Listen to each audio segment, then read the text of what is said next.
Assalamualaikum warahmatullahi wabarakatuh. Perkenalkan, nama saya Nadia alias Salsabila, absen 27. Izin mempresentasikan tentang nafaqah, sodaqah, hadiah, hibah, dan wakaf. Nafaqah diambil dari lafadz infak yang berarti mengeluarkan. Secara istilah, nafaqah adalah segala bentuk perbelanjaan manusia terhadap dirinya sendiri dan keluarganya dari makanan, pakaian, dan tempat tinggal. Sebab-sebab nafaqah ialah 1. Hubungan kekeluargaan yang meliputi nafaqah dari orang tua atau anak dari jalur keluarga yang wajib diberikan kepada anak-anaknya atau orang tuanya. Yang kedua, hubungan kepemilikan yang meliputi nafaqah dari sayyid atau pemilik hamba sahaya yang wajib diberikan kepada para budak dan hewan peliharaannya. Yang ketiga, hubungan pernikahan yang meliputi nafaqah dari suami yang wajib diberikan kepada istrinya. Selanjutnya ada sedekah dan hadiah. Pengertian sedekah adalah pemberian sesuatu kepada orang lain secara sukarela dan ikhlas. Hukumnya ialah sunnah.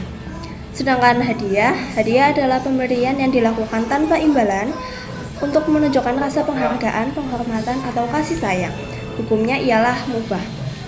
Keduanya memiliki perbedaan, yaitu sedekah ditujukan kepada yang membutuhkan untuk memenuhi kebutuhan hidupnya dan sangat dianjurkan untuk dikeluarkan jika keadaan menghendaki. Sedangkan hadiah bisa untuk siapa saja sebagai kenang-kenangan atau penghargaan dan mubah untuk dikeluarkan.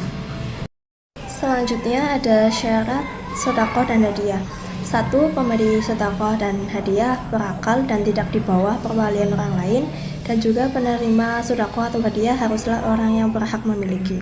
Yang kedua, penerima sedekah harus yang benar-benar membutuhkan, sedangkan hadiah bukanlah orang meminta, tapi sebagai bentuk penghargaan kita kepada orang lain.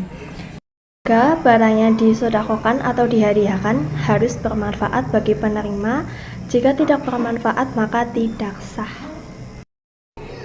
Sedekah dan hadiah juga memiliki hikmah, yaitu dapat menghapus kesalahan, memperoleh pahala yang mengalir sebagai obat penyakit, mendapat pertolongan Allah di akhirat kelak, dapat menolong yang membutuhkan, dan mempererat tali silaturahmi antara sesama, mendapatkan balasan yang setimpal di akhirat, dan akan ditambah rezekinya oleh Allah Subhanahu wa Ta'ala.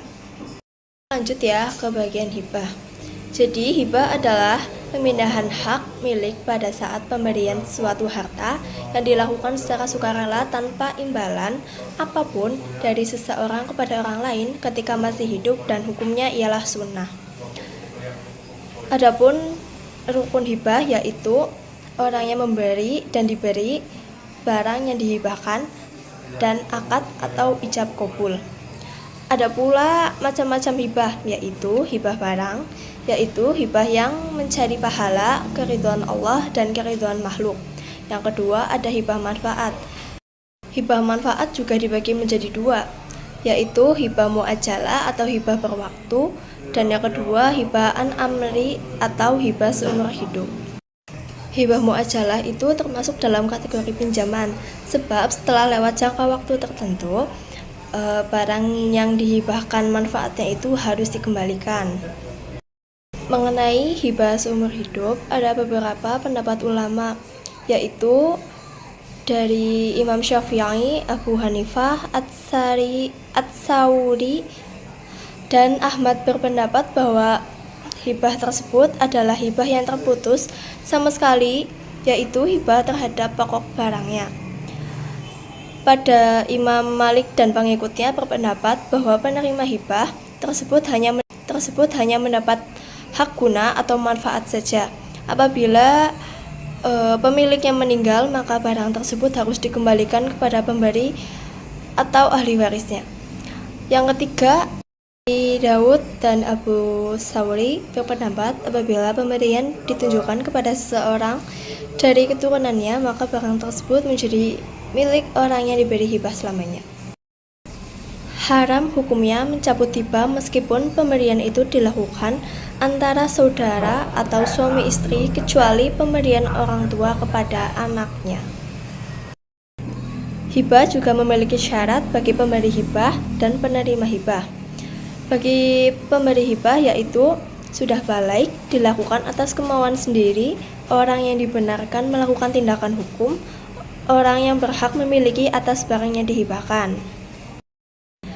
Sedangkan untuk penerima hibah, ada juga syaratnya yaitu barangnya jelas dan berwujud. Barang tersebut memiliki nilai atau harga. Barang tersebut betul-betul milik orang yang memberi hibah dan dapat berpindah status. Adapun hikmah hibah yaitu 1. Dapat membantu si penerima hibah dari berbagai kesulitan hidupnya, misalnya biaya pendidikan, biaya kehidupan, dan lain sebagainya.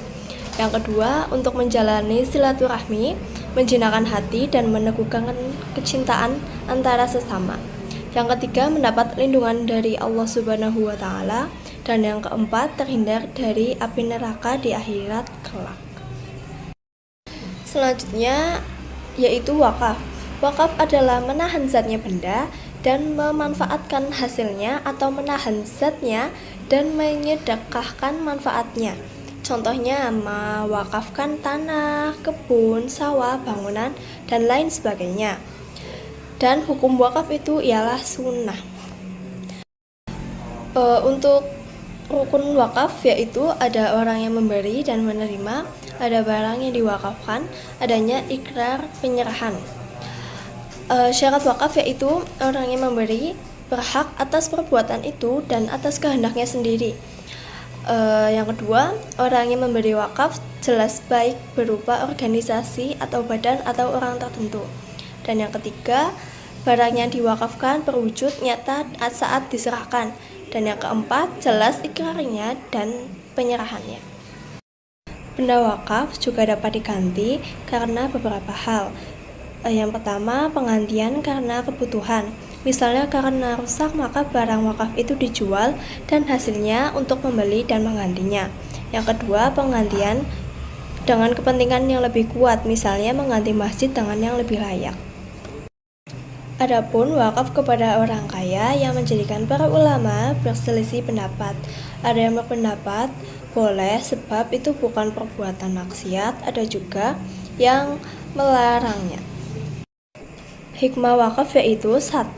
Untuk menghimpun dana bagi kepentingan pembangunan dan kelangsungan agama Islam di suatu daerah.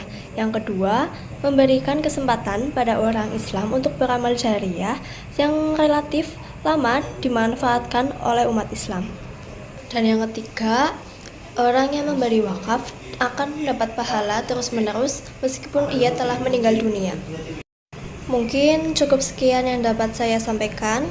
Semoga materi kali ini bermanfaat bagi kalian semua. Jika selama penyampaian saya ada salah kata, saya memohon maaf yang setulus-tulusnya. Terima kasih. Wassalamualaikum warahmatullahi wabarakatuh.